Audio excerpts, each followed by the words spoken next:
Hi Guardians, here's a playthrough and guide for the Birthplace of the Vile Grandmaster Nightfall.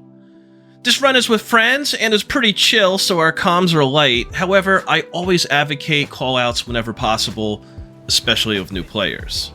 I'll provide some commentary along the way, and please use my dim link in the description for my Void Hunter build using Omnioculus and Graviton Lance. Be sure to ask any questions or post your GM experiences and builds in the comments section. Thanks, and enjoy! Birthplace of the Vile houses both Unstoppable and Overload champions with a Void Threat modifier. Void damage resist mods are recommended. Loading in, there's a few Scorn Raiders and an Unstoppable Abomination which can be bypassed by sparrowing to the left. You'll still earn Platinum rewards if skipping, so no worries. I always advocate to use builds that you're comfortable with and have the most fun using. However, equipping options to counter both champs is a boost to your Fireteam. As you proceed underneath into the GM, at the end of the tunnel, they'll be rushing Scorn when provoked, along with 2 Overload champs. It's always best to get a stun, get rockets on them or whatever heavy that you're using, and quickly take them down after the stun. Once all the ads are cleared, you can move along. I'm also a big fan of finishers in Grandmasters, especially with this Void Hunter build and the Echo of Cessation fragment. It's quite useful. Next will be another Unstoppable Abomination. Again, call out stuns, get heavy on the champion. There's a Scorn Major as well that'll be throwing out candles, as I like to call them, that can tether and cause all the ads tethered to be immune. So call out candles, eliminate, take care of the ads, and DPS down the Scorn Major as needed.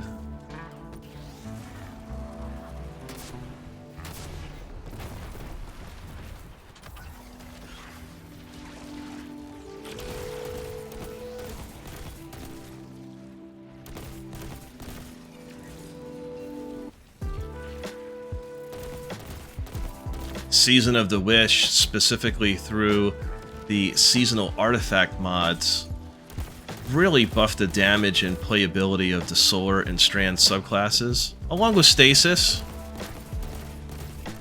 You can see we have 2 other Strand Guardians here, a Strand Titan, as well as a Strand Hunter, with myself running Void.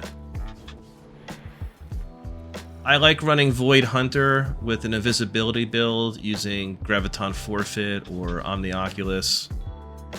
More often Omnioculus than not, just for the survivability and being a safety valve in case your Fireteam members go down or you get caught in a tight spot.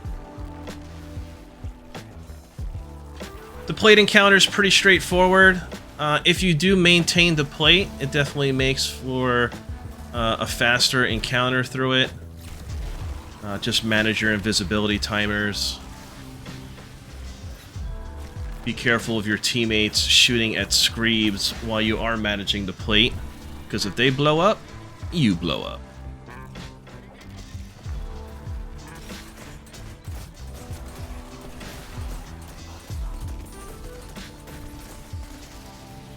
After the plate's maintained, just clear out the ads.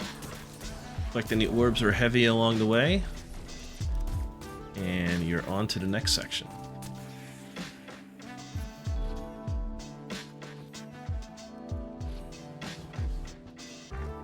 Be a few ads through the door, take care of them, and then focus on the corrupted raiders along the ridge to the left.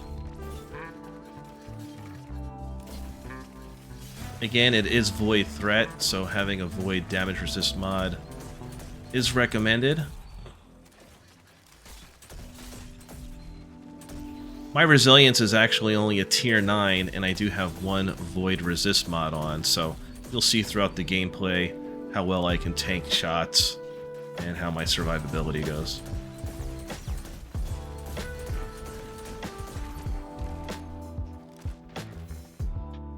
Then once all the raiders are taken out along the left, typically in the runs, a lot of groups like to stun, take out the unstop first.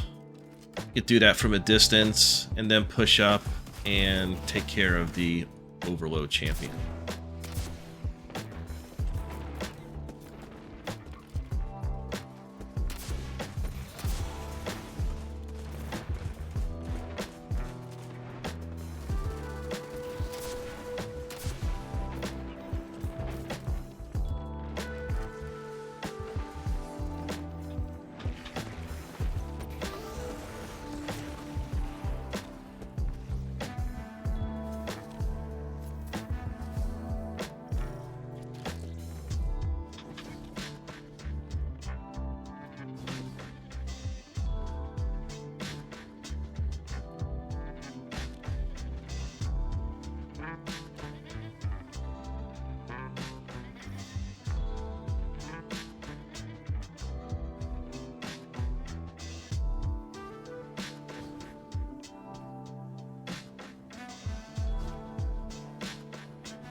This next section is pretty straightforward.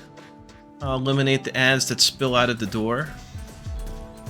You can see one of my teammates is actually going to go along the right-hand side and enter. Try and get an early shot on the overload champ. I drop a tether in the middle and then go up in the stairs. The overload will spawn on the left side platform where I'm at currently. And it'll often jump down into the middle where I tethered. Well-placed tether should take care of most of the ads. And then it's just clean up.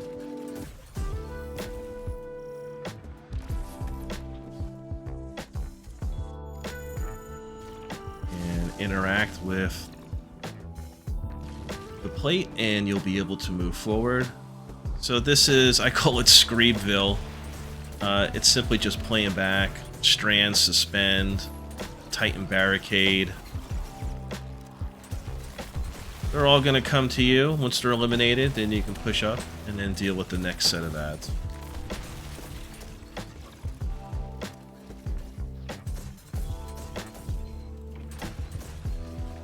And I'm all about aggressive play styles. I would say get the Screebs done first, and then you could push up if you wanted to do something that was a little bit more melee or CQ focused with those raiders.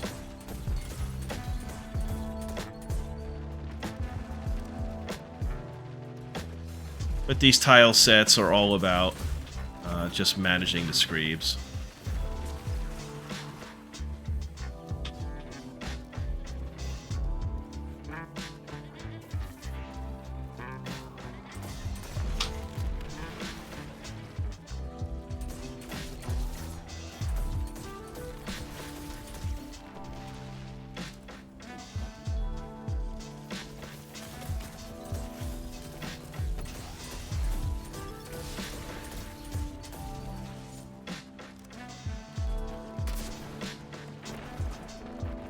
So taking care of that overload was pretty easy peasy. Again, if there's no ads in the way, 3 Guardians, especially with rocket launchers, and even more so being charged with the Argent Ordnance mod, tether. Getting the stun on the overload and a couple rockets on it, it goes down right away. Here I didn't have my tether ready, but if you have your tether, dropping it should be able to tether all the ads at the bottom. It's always good to call out left stun or right stun, get rockets on them, and you're right through it. Good. There's 2 plates in this area. I like going to the left plate first. Right on the ledge right there is where your teammates can hang out and take care of the ads. And if you're on a sneaky invis hunter, you can maintain the plate here.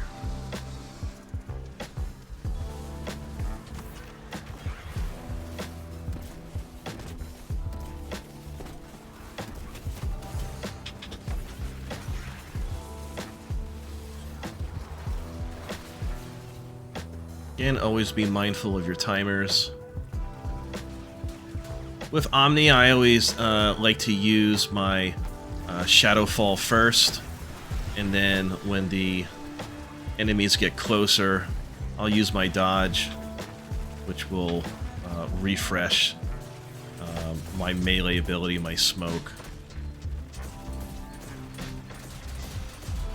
So find a rotation that you're comfortable with, and you'll be able to solo pretty much any plate in the game with Grandmasters.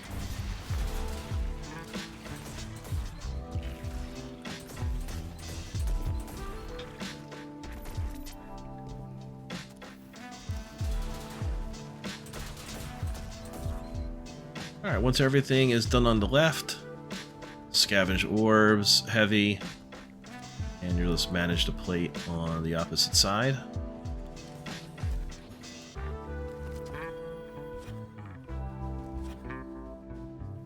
Teammates can hang out behind you, or really wherever they want. All the ads are going to spawn in front.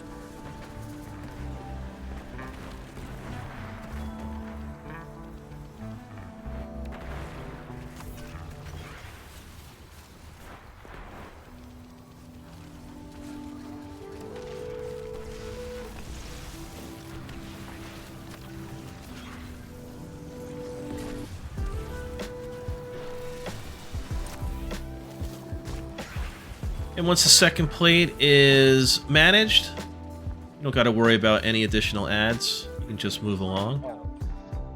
And hey, and even if a teammate fails, you can go back and play the res, or I just decided to move forward here. I had my tether, I had a grenade, I got plenty of rockets. So, while my other teammates playing the res, I can pretty much just manage this area by myself. Right here, I just decided to go with the finisher. There's no other ads. Stay in Viz. Wait for the stun. Bust out the rockets. Quick in Viz. Get the finisher. And we're moving along, singing a song. Yeah, no, I tried to grapple away and it pulled me up to that bedroom and I got stuck up there. Alright, this tile set is straightforward. We always like going to the left, clear out the ads on the first platform. Note, there will be corrupted raiders that can sneak up behind you, so just be careful of those. You can see I'm just double checking to make sure none are pushing right away. Yep, and there's one right there. So we just bang him out. And moving forward. Also, for those who don't know, like remember this room and the previous long dark hallway are both you're re-teleported into during the boss fight. So any heavy ammo that's in those hallways you can pick up literally as well. So if you couldn't hear my friend Laser right there, he was just pointing out that any heavy bricks that you get here or in the dark hallway. So any heavy ammo from this section stays. The heavy ammo won't go away. So just take note of that. So if you're full on heavy, don't worry, next time you come around, you'll be able to pick up that brick. And then if you come in here and just jump up to the left or the right. Yeah, so after that overload there in that transition area, jumping up to the right hand side, there'll be 2 more overloads. And it's just add clear, take out any candles when they spawn to break the immunity, stun champs, team shoot, and they'll go down easy peasy.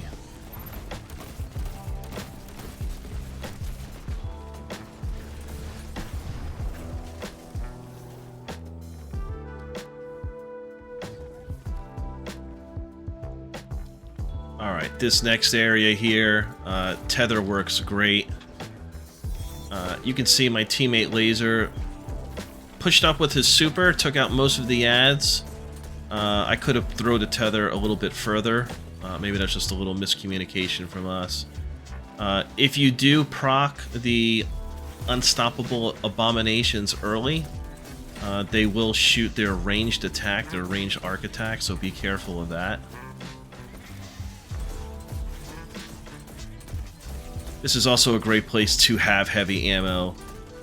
If you don't have any heavy ammo, it is a slog to break down the 2 unstoppable champions, as well as the Scorn Majors.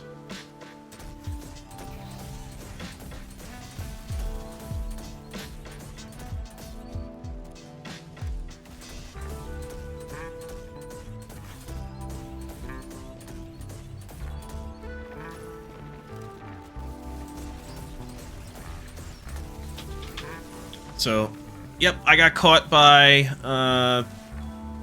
the Unstoppables ranged arc attack there. I probably could have just played back a little bit more. They do have a tendency to teleport, so note that. But hey, man, you know, not every run can be flawless. As long as you're having fun, if you die, no worries. That's what we got Ghost and teammates for.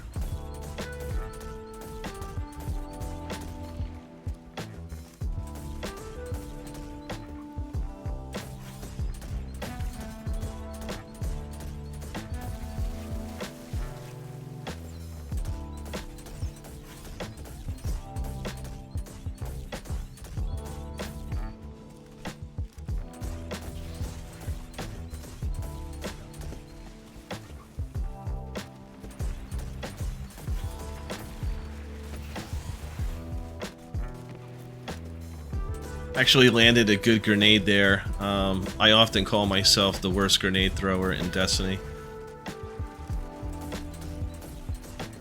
That one hit the mark.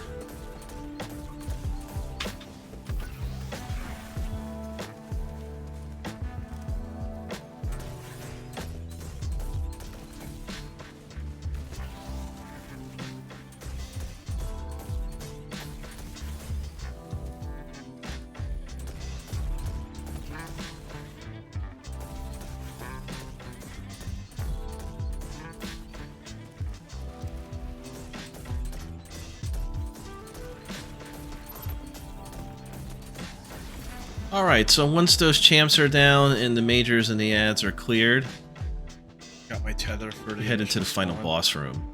The boss is health gated, so it'll be 3 rounds of damage. No heavy, however. The first spawn will be with an Overload Scorn. The second spawn will be with an Unstoppable champ as well as a separate Abomination. And then the third round will be another Overload champ. Dragon right on top of this overload. So if you got a tether, I just drop it there. Guys. We also got a Dragon's Breath on the tether as well, so that makes quick work of everything. Dump your heavy, let your clan teammates use whatever supers they have. And really the boss room, once the champion's down, it's just managing the ad spawns and then getting back to DPS on the boss.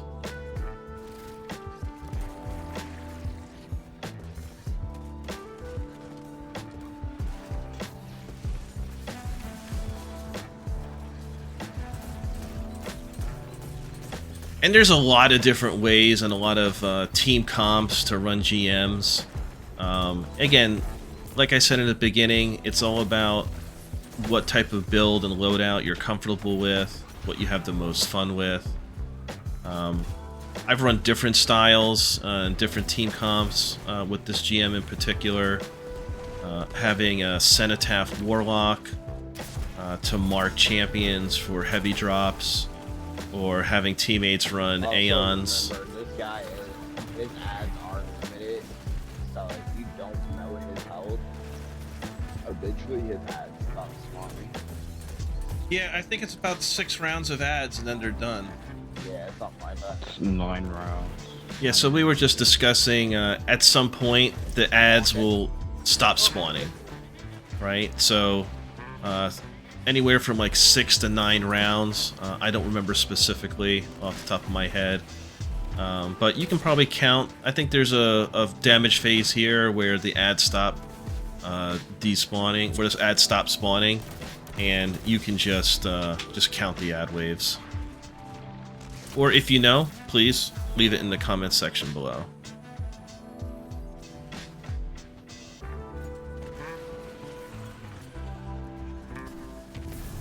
Alright, so my teammates got into a little snafu over there. But nothing that a sneaky hunter can't help with.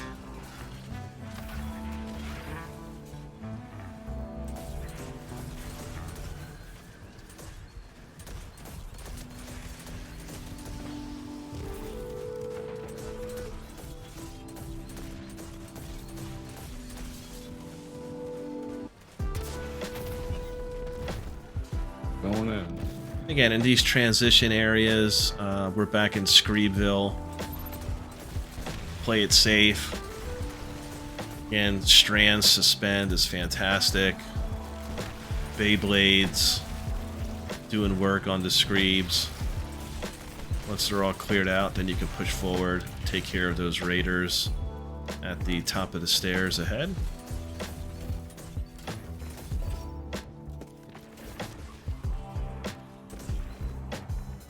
And I use different void weapons with this build. I think I started the week using the fan favorite La Monarch. I also ran a build with Collective Obligation. Gerfalcon's Hauberk is definitely an excellent exotic armor piece to pair with that. But ultimately I moved to Graviton Lance. It just really worked out for me.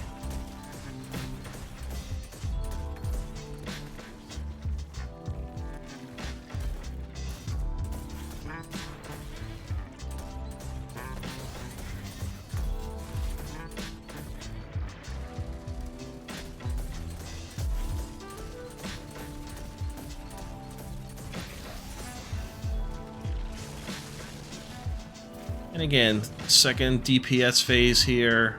You got the Unstoppable Abomination, as well as the other Abomination. A Tether, Stun, 2 Supers pop. Makes quick work of that.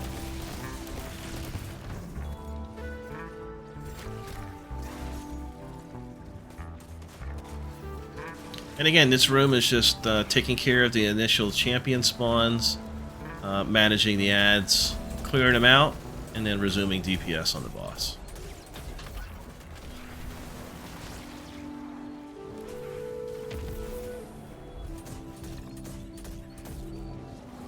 On a Void subclass, using the Fragment where finishers proc invisibility is absolutely fantastic. Finishers overall in the game was a great addition to Destiny 2 in my opinion. And especially in this harder content, you're not necessarily forced to kill the enemy straight up. Just get it down to finishable and move on to the next.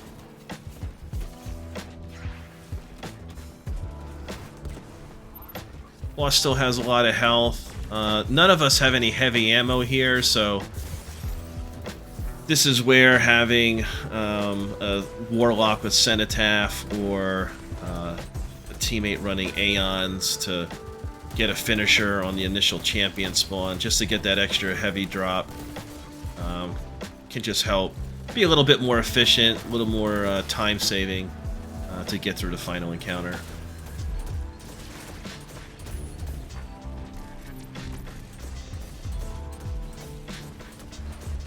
Of course, having heavy ammo finders and scouts on is always a good thing.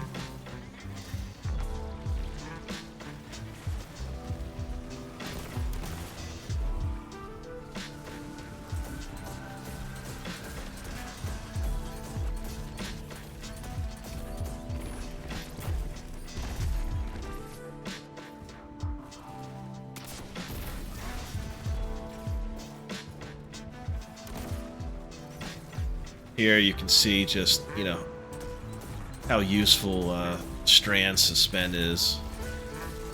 Just immediately makes those ad spawns a non-factor.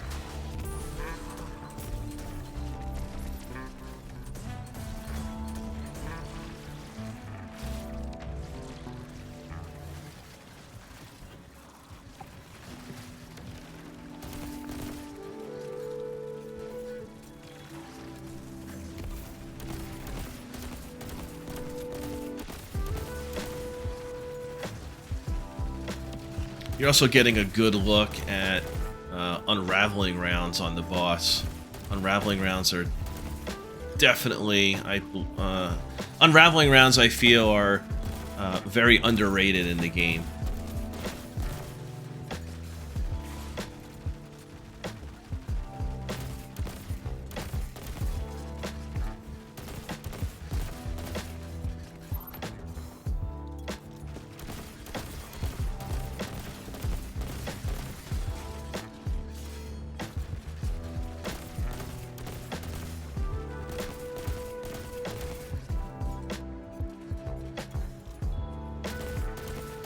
Alright, again, if there was any heavy bricks that, you know, you were full, they would still be here.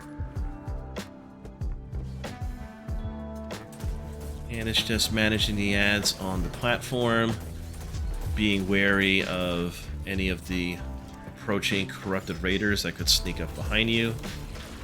Again, I just double check.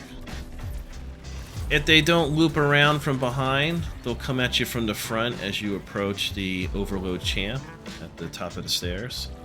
Again, on the second platform, be careful because he can peek out.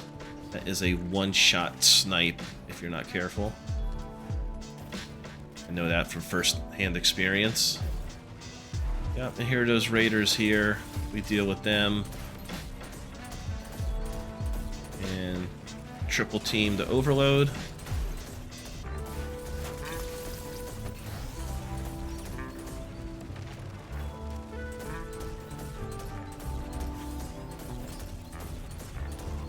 And my teammate goes in for the finisher. And we're moving on.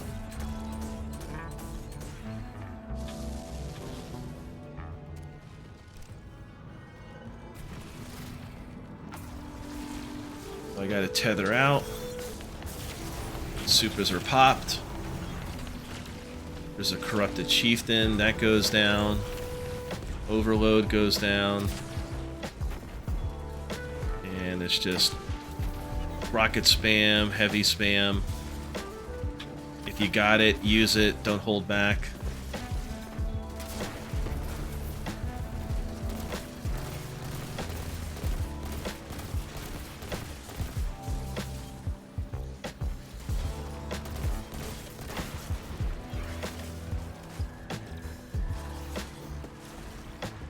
It's always nice to call out where the ad spawns are for your teammate.